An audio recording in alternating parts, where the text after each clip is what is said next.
Bhagavate Vasudevaya. Om Namo Bhagavate Vasudevaya. Bhagavad Gita as it is, chapter 9, text 3.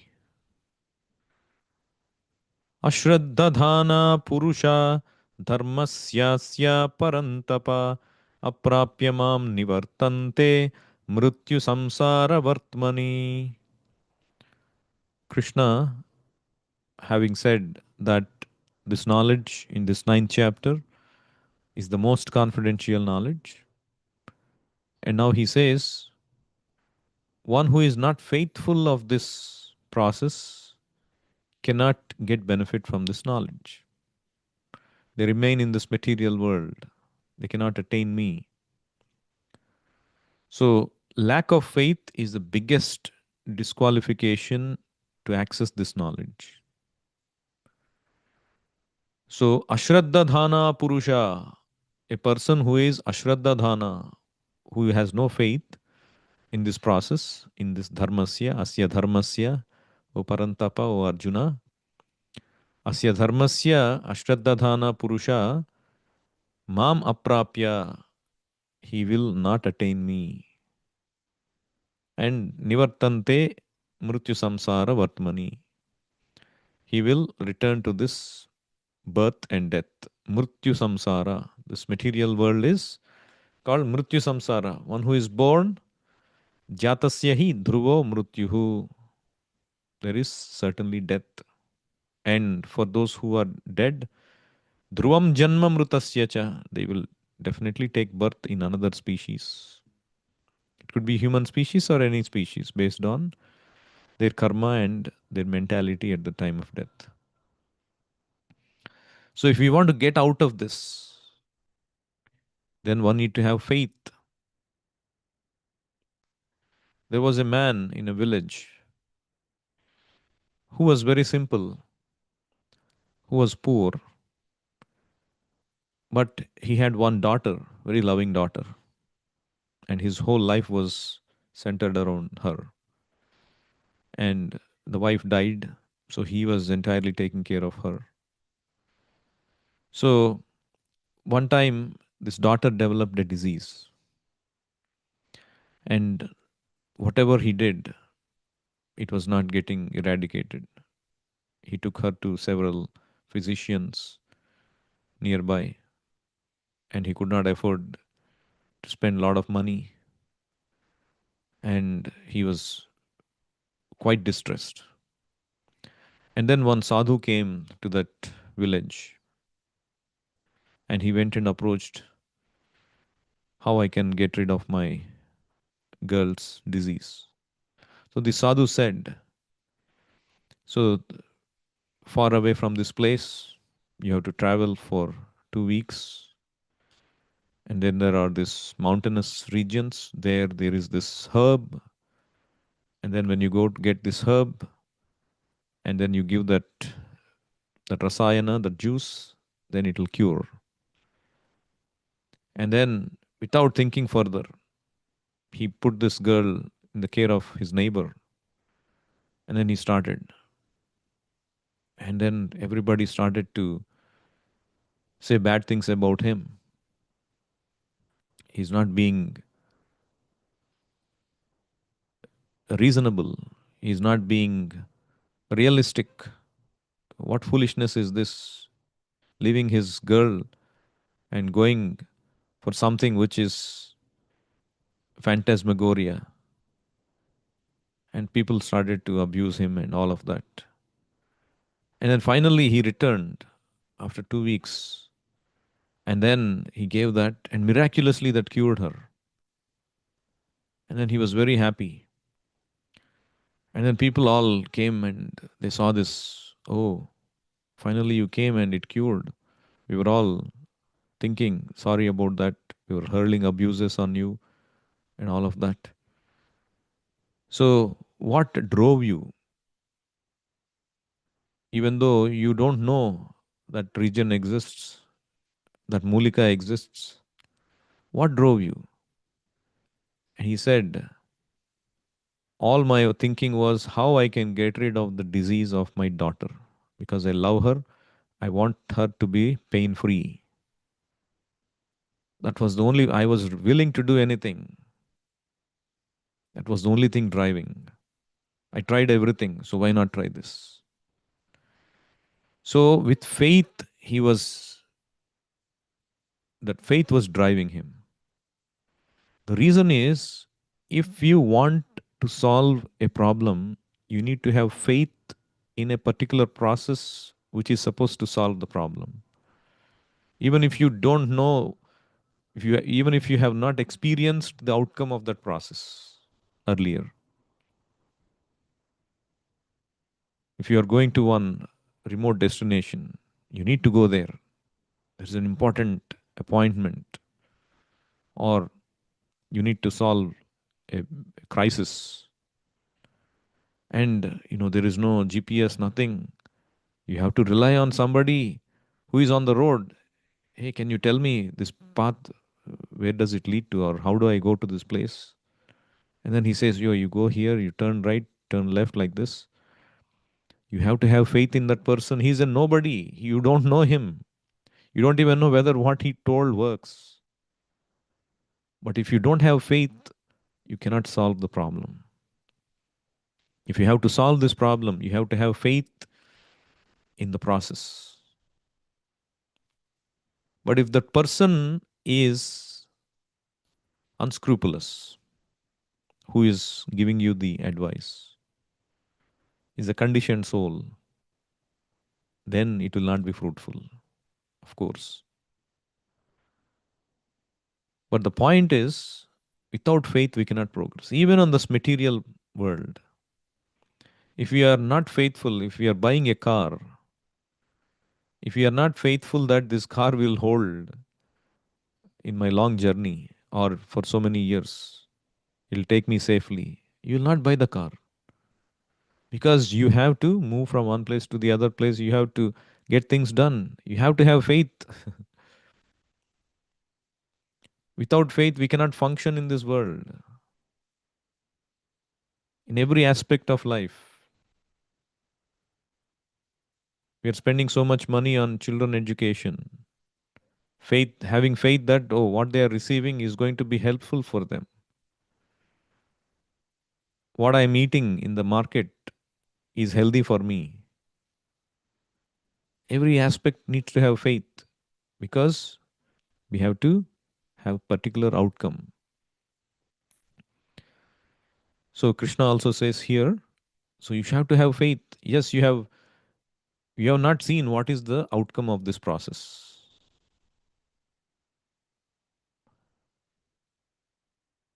That's why you have to have faith. If you have already seen, just like somebody came to Prabhupada and they were arguing, how is it that you're offering prasadam and prasadam is still there on the plate? How is it that Krishna is taking? How is it that it is become prasadam? And Prabhupada said, you have a cataract in your eyes, therefore you cannot see. But I don't have a cataract. I can see what Krishna is eating. So you come here, I will cure your cataract. You can also see by a process. That means for those who are already seeing it, it is natural. There is no need for further faith. They are seeing that happen. They are realized souls. That is why it is said, Tadvidhi pranipatena pariprashnena sevaya upadekshyanti te gnanam gnaninastattvadarshinaha.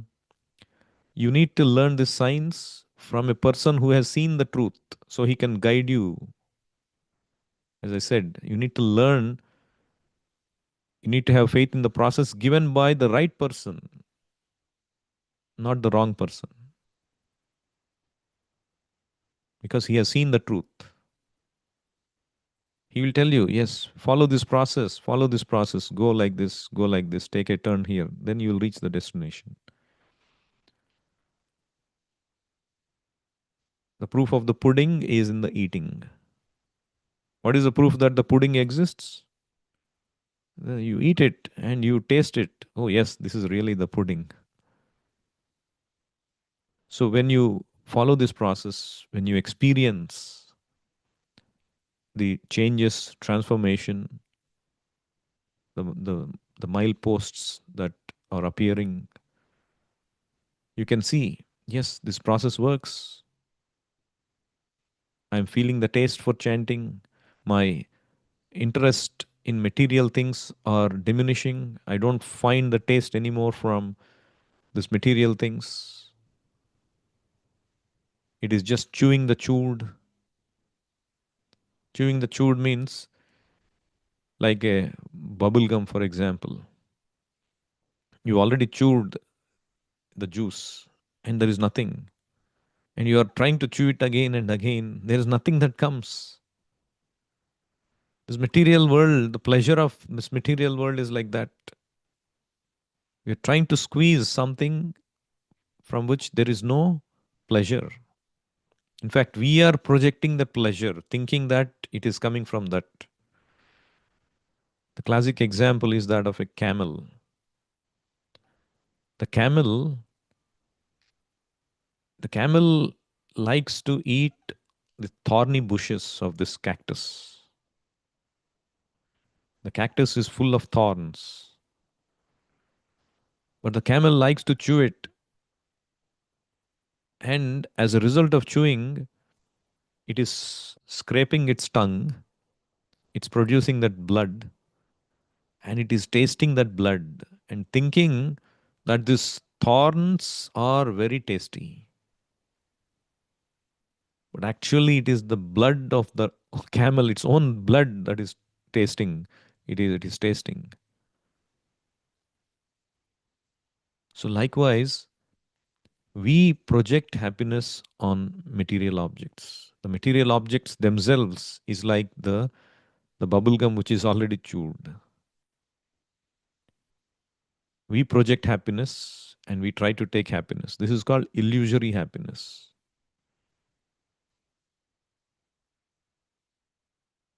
That is why they say one man's food is another man's poison. What is liked by somebody is not liked by somebody else. The same thing that you like today, you will not like tomorrow. It's all because your mind, you're projecting a particular happiness on those particular object. So here Prabhupada continues to say in the purport, after reading Bhagavad Gita, one should promptly come to the conclusion of Bhagavad Gita. What is that? One should give up all other engagements and adopt the service of the Supreme Lord Krishna, the personality of Godhead. If one is convinced of this philosophy of life, that is faith. Now, the development of that faith is the process of Krishna consciousness. So, श्रद्धा शब्दे विश्वास को है सुदृढ़ निश्चय कृष्णे भक्ति कैले सर्व कर्म कृत होय. So Chaitanya Charitamrita defines faith as that vishwas, that trust, that confidence, that conviction that if just by engaging in the devotional service of Krishna, all perfection is there, everything is taken care. I'm doing the best thing ever. That if one is convinced of that philosophy of life, that is called faith. And Krishna consciousness is nothing but is the journey or the development of that faith. And Prabhupada says how that faith develops. It develops by the association of those who have faith.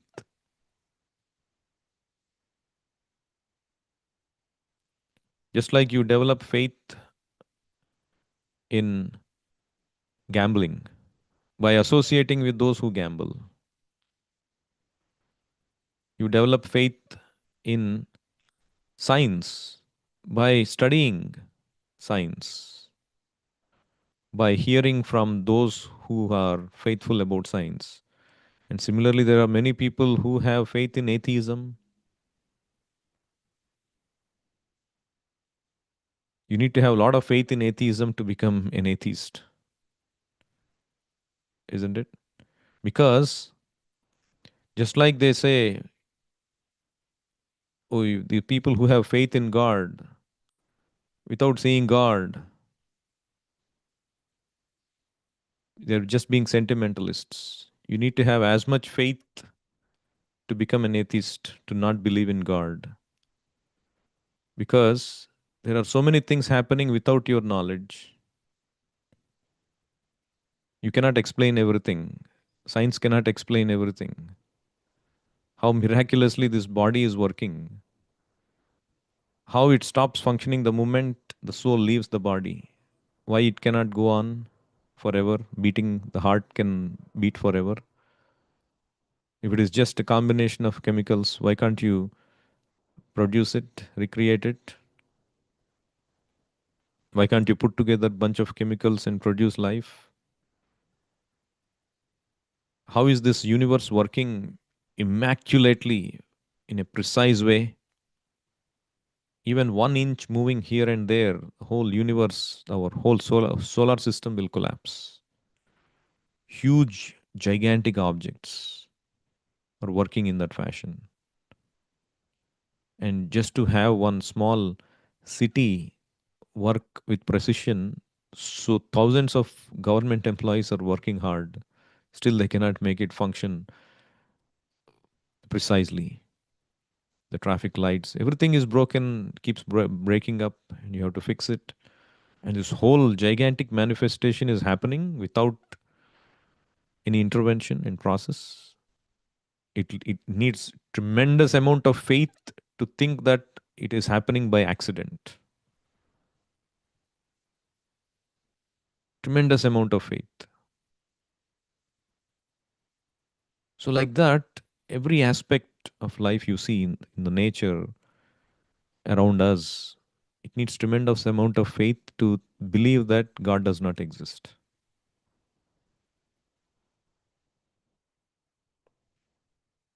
So both of them require faith. So why not take something by which we can cross this ocean of material existence?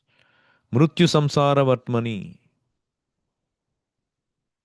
If both of them require faith, both of them needs you to assume something which does not, you don't know, why can't you take the process which is promising you to take you beyond this path of birth and death? And it is accepted by those great stalwart devotees, authorities, whose life was full of purity, who have led their lives with no ill motivation, with an intention to do good to others. All the acharyas, the great authorities, they have all led their lives following this path.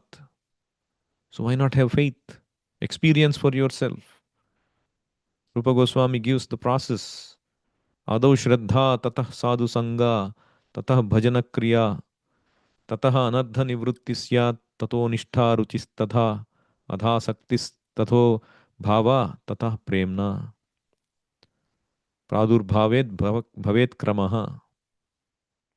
In a progress, Kramaha, all these stages will happen. If you, the first thing is you need to have faith.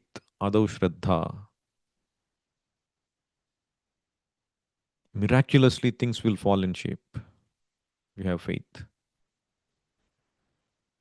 There was this village which was being hit by a drought, and there was no rain for a long, long time. And on the advice of a saint, they started to perform yagna, fire sacrifice. This yagna will bring rains. And they all came assembled. They all brought different grains and all that. So there was one old man who came, not with grains. They all started to abuse him. Why you didn't bring grains? What is that in your hand? So I didn't bring grains, but I brought umbrella. And they were all, "Are you fool? Why did you bring umbrella?" And he said, "No, it's going to rain after the yagna, therefore I brought my umbrella." "Are you fool or what? Why will there be rain? There has not been rain for so long." And they started yelling at him, "Go bring the grains first." So that means they don't have faith that it is going to bring the rain. If you actually have faith that this process brings rain, you need to be prepared for it. He actually displayed the practical faith that there's going to be rain. So a devotee in Krishna consciousness has that kind of a solid faith. If I have put my life in the lotus feet, the shelter of the lotus feet of Krishna, Krishna will take care of me. Yogakshemam vahamyaham. Ananyaschintayanto mam ye janah paryupasate tesham nityabhiyuktanam yogakshemam vahamyaham. Krishna is promising me, I will take care of what you have, I'll preserve what you have, and I will provide what you lack. And Krishna, the Supreme Personality of Godhead, is promising. So, what is the need to worry? So, in your life, in our life, our choices at every moment has to be based on that faith. If I am taking a choice by which I am getting closer to Krishna, you have to have faith. Yes, this is the best choice. Even if it means discarding a choice which may be lucrative. Or if I had taken this choice, I would have earned a lot of money, but it comes at the cost of my time spent for Krishna consciousness. You should discard that choice. Have faith that Krishna will provide what you want. Because this life is meant not to solve, of course, material prosperity it's needed, it's necessary.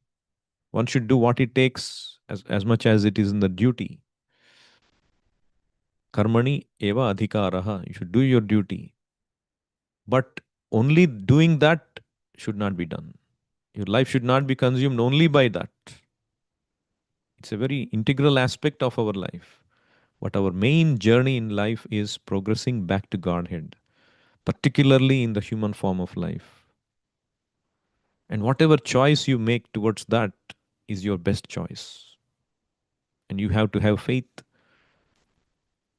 Miraculously, you will see wonderful things happening.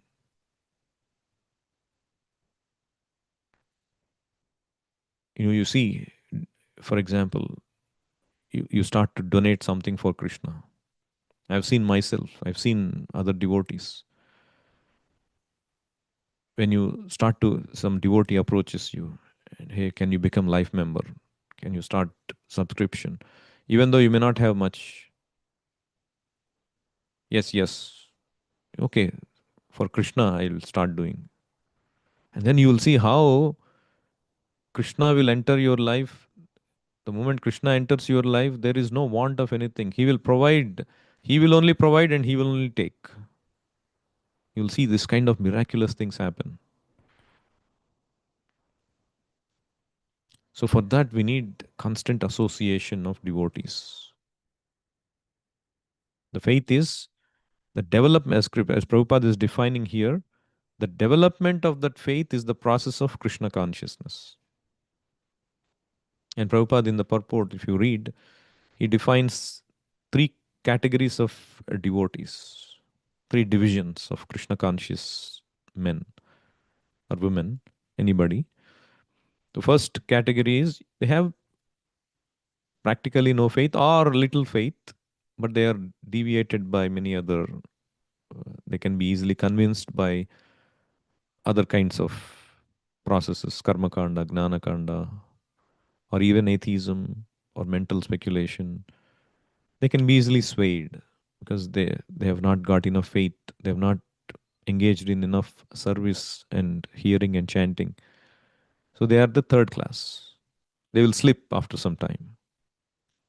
But the second class is the next progressive stage where they understand just Krishna consciousness is the only thing needed. I don't need anything else.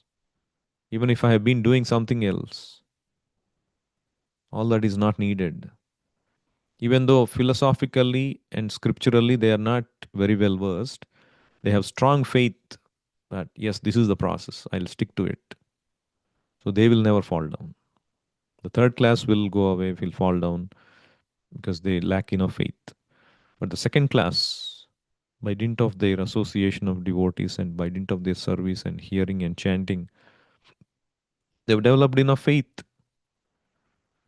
And then the first class is not only very staunch in faith, but they are also well versed in scriptures. They can convince others from scriptural examples. The second class may not convince, but they have strong confidence. But the first class, they can also convince. They are also very well versed in scriptures.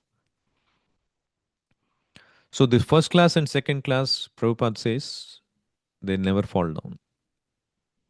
So at least we need to go progress and come to at least the second class. Faith on Krishna, attachment to Krishna. Then we'll be secure. And then you'll see miraculous things happening. You need to be patient also, as Rupa Goswami says. Like, for example, a person, he plants saplings in a garden and he sees no fruits coming and thinking impatiently that no fruits will ever come, that person uproots those saplings. So, practicing spiritual life is like planting that saplings of positive devotional habits in the garden of our heart. And such saplings will yield the fruits of virtues, culminating in the supreme love of Krishna. So, we need to have that conviction, we need to have the patience, we need to follow the process, associate with devotees, avoid bad association. By all these things, we can feel that progress. I'll stop here. Anyone has any questions or comments?